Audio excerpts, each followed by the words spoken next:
10 বছর আগে করা। হ্যাঁ। এখন ব্যথা যন্ত্রণা হচ্ছে? এখন এটা উঠে গেছে। ওইটা উঠে গেছে মনে করেন বৃহস্পতিবারের দিন। বৃহস্পতিবার উঠে গেছে? বৃহস্পতিবারের দিন উঠে গেছে। এরপরে জ্বালা যন্ত্রণা? এরপরে তো মনে করেন কালকে রাত্রির থেকে আমার জ্বালা যন্ত্রণা শুরু।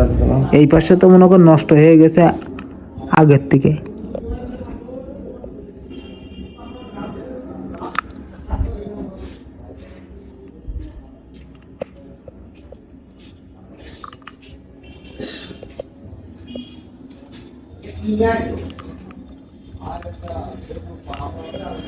পান বিড়ি সিগারেট খান?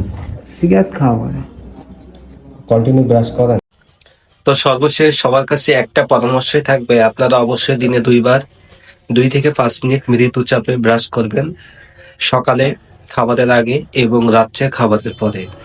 ভালো থাকবেন, সুস্থ থাকবেন। আল্লাহ হাফেজ।